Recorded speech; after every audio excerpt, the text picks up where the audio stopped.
कहानी के शुरुआत में हमें पता चलता है कि कुछ लोग किसी जगह पर पिकनिक मनाने के लिए आए हुए थे। उनकी बातों से हमें यह पता चला कि बेथ नाम की लड़की को 1 साल पहले कैंसर हुआ था, पर अब वो पूरी तरह से रिकवर कर चुकी है। ये लोग अपना पिकनिक बहुत ही अच्छे से एंजॉय किए जा रहे थे, लेकिन यहाँ पर बेथ अभी भी परेशान ही दिखाई दे रही थी। बेथ बार बार जय को कुछ बताने की कोशिश कर रही थी, लेकिन जय तो अपने एंजॉयमेंट में इतना मगन हो चुका था कि ना ही वो इस चीज को नोटिस कर पाता कि बेथ उदासी से भरी हुई है, और ना ही इस चीज को नोटिस कर पाता कि बेथ उसे कुछ बताने वाली है। आगे की जर्नी में चलते चलते दोनों काफी घने जंगलों के अंदर तक आ जाते हैं कि तभी जंगल के अंदर किसी चट्टानों पर चढ़ते हुए बेथ गिर गई और उसे चोट भी लग जाती है। वो जय से यह कहकर चली गई कि मैं अपने जख्म को साफ करने के लिए जा रही हूँ, और वाटरफॉल के पास बैठकर जोर जोर से रोने लग जाती है। इसी के दौरान बेथ नोटिस कर पाती है कि सामने एक मरा हुआ जानवर था और उसे बहुत ही अजीब तरीके से मारा गया था,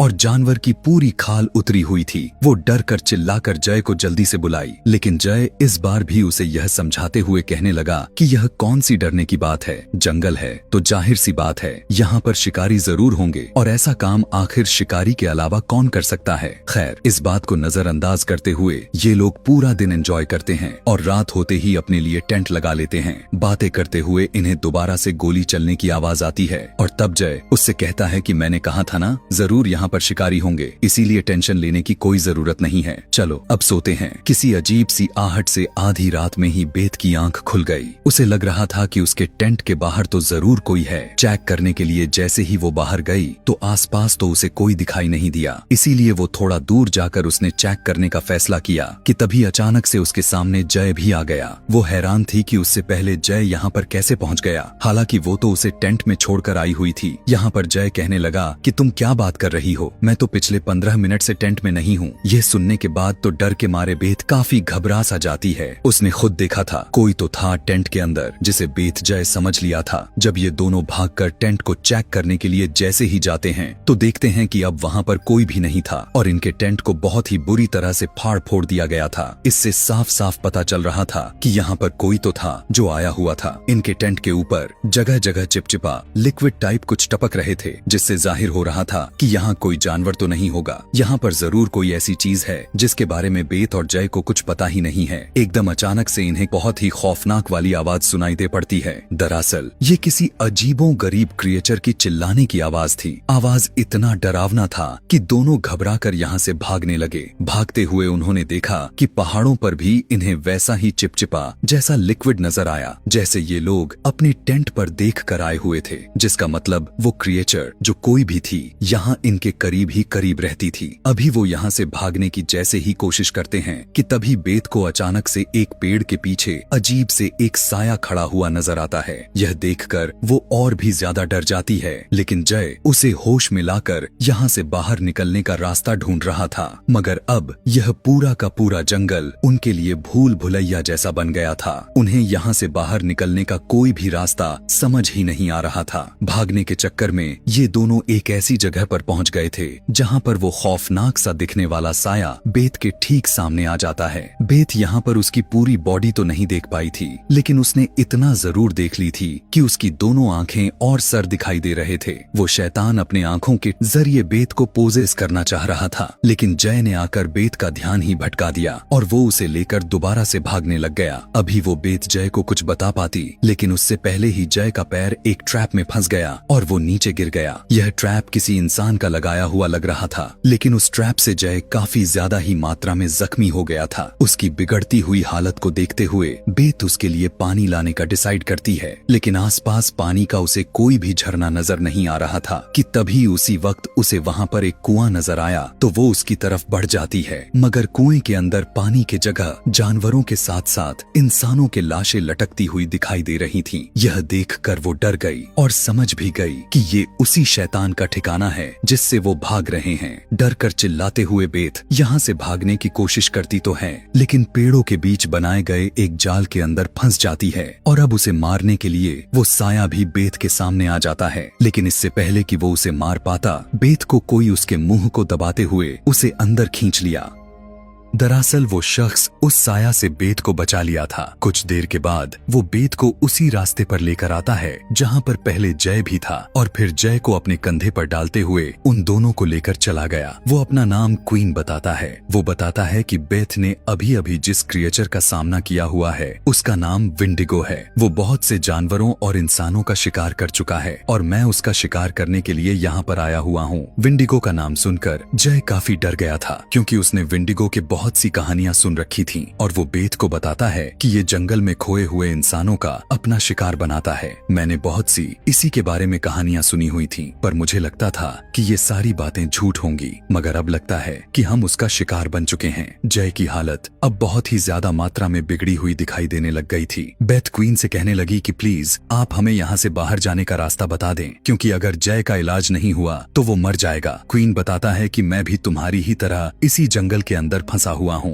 दरअसल मैं अपने वाइफ के साथ यहाँ पर आया हुआ था, मगर मेरी वाइफ पर भी अचानक से विंडिगो ने अटैक करके बेरहमी से उसे मार दिया। इसीलिए मैं अपनी वाइफ का बदला लेने के लिए विंडिगो को मारना चाहता हूँ। मुझे भी यहाँ से बाहर जाने का कोई रास्ता नहीं पता। ये सुनने के बाद बेथ रोने लग गई, और जब उससे मदद की गुहार लगाने लग गई तब क्वीन कहता है कि चलो ठीक है, एक बार ट्राई करके देखते हैं कि आखिर हमारे साथ होता क्या है। दोनों मिलकर बाहर जाते हैं, रास्ता ढूंढने की कोशिश करते हैं, और अगर रास्ता मिल गया तो जय को निकालकर यहाँ से बाहर लेकर जाएंगे। ये दोनों अब रास्ता ढूंढने के लिए बाहर चले जाते हैं, और एकदम अचानक से बेथ देखती है कि क्वीन उसके पीछे से गायब हो गया था। वो बौखलाते हुए घबरा गई, और तभी उसके आसपास वो काला साया धुएं की तरह मंडराने लग गया। बेथ यहाँ पर इतना ज्यादा डर गई थी कि तभी उसे गोली चलने की आवाज सुनाई दे पड़ी। देखने को मिला कि यह गोली क्वीन ने ही चलाई थी। उसे पता चला कि यहाँ पर क्वीन बेथ को कोई रास्ता ढूंढने के लिए नहीं लेकर आया, यह बल्कि वो तो उस साया को मारने के लिए बेथ का शिकार बनाया हुआ था। मगर उसकी गोली से विंडिगो नहीं मरता, और क्वीन बेथ के साथ वापस आने लग जाता है और कहता है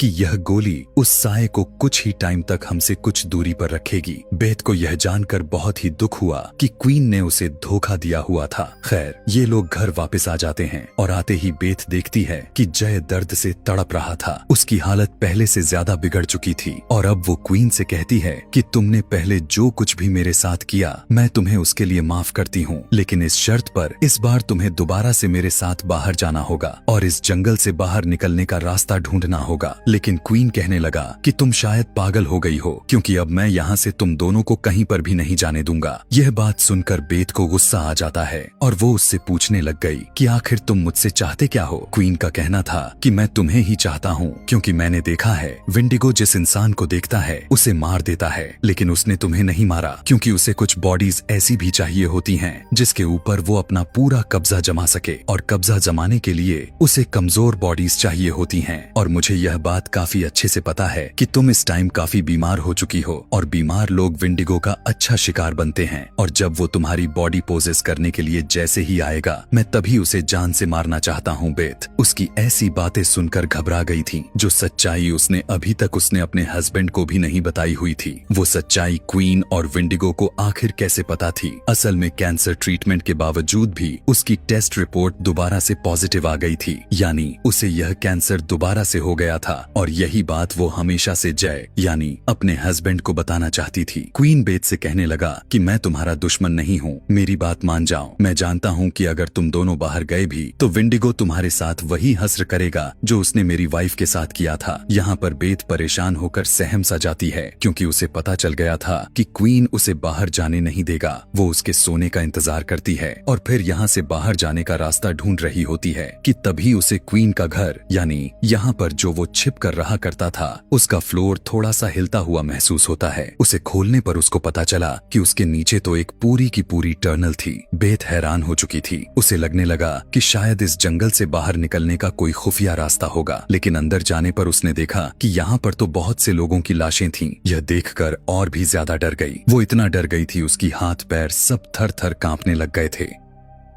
उसे लगने लगा कि क्वीन ने जरूर उससे झूठ बोला होगा और वो खुद ही इन दोनों का शिकार करना चाहता है। डरते हुए बेथ जब बाहर निकल कर आई तो क्वीन पहले से ही जगा हुआ उसके ऊपर गन पॉइंट कर चुका था। बेथ रोते हुए कहने लग गई कि आखिर तुम हमसे चाहते क्या हो? इन मासूम लोगों को तुमने क्यों मारा? क्वीन बताता है कि मैंने नहीं मारा, ये सभी इसी जंगल में भटक गए थे जैसे हम भी भटके हुए हैं। इनमें से कुछ लोग बीमार थे तो कुछ लोग जख्मी के हालत में थे। मैं जानता था कि विंडिगो जरूर इनकी बॉडी लेना चाहेगा और मैं मौके के तलाश में था कि जब विंडिगो इनकी बॉडी में आए और मैं विंडिगो का शिकार करूं, लेकिन विंडिगो ने इन सभी लोगों को ही मार दिया। और फिर बहुत सारे इंतजार के बाद तुम यहाँ आई। तुम वो इकलौती इंसान बन चुकी हो जिसे विंडिगो मारा नहीं, जिसकी वजह से मुझे यह बात पूरी तरह से कंफर्म हो गई कि विंडिगो तुम्हारी ही बॉडी लेना चाहता है। इसीलिए मैं यह नहीं चाहता कि तुम यहाँ से जाओ, क्योंकि मुझे हर हाल में विंडिगो को मारकर अपनी वाइफ का बदला लेना है। और अगर तुम यहाँ से चली गई तो मेरा ये सारा का सारा प्लान फेल हो जाएगा। और अगर तुम गलती से भी यहाँ से भाग भी गई तो इस टाइम तुमसे अच्छा शिकार तुम्हारा हस्बैंड जय को ले लिया जाएगा, जिसके बहुत ज्यादा जख्म खराब होने की वजह से अब उसकी बॉडी तुम्हारे से भी ज्यादा कमजोर हो गई है। जय का नाम सुनते ही बेथ कांपने लग जाती है और कहती है कि तुम जय को कुछ नहीं करोगे, इसके बदले मैं तुम्हारा साथ दूंगी। मैं विंडिगो से लड़ भी सकती हूँ और तुम्हारे काम को आसान भी कर सकती हूँ। दरअसल यहाँ पर क्वीन बेथ को ब्लैकमेल कर चुका था। उसकी बात को मानते हुए वो बेथ को लेकर जंगलों के बीच जाने लग जाता है और बेथ उससे सवाल करती है कि आखिर मुझे करना क्या होगा? क्वीन उससे कहता है कि तुम्हें कुछ नहीं करना, जो करना है विंडिगो खुद कर लेगा, बस तुम्हें उसकी आंखों में नहीं देखना। अगर गलती से भी तुमने उसकी आंखों में देख लिया तो फिर वो तुम्हारी आंखों के रास्ते तुम्हारे बॉडी में घुस जाएगा और मजबूरन उसे मारने के साथ साथ तुम्हें भी मारना पड़ जाएगा। क्वीन के प्लान के मुताबिक बहुत ही जल्द विंडिगो यहाँ पर काला धुआं बनते हुए आ भी जाता है, लेकिन इस कहानी का पूरा पासा ही बदल जाता है। वो बेथ के बॉडी में आने की बजाय क्वीन के बॉडी में आना शुरू हो जाता है, क्योंकि आज क्वीन ने ना चाहते हुए भी उसकी आंखों में देख लिया था। बेथ को लगा हुआ था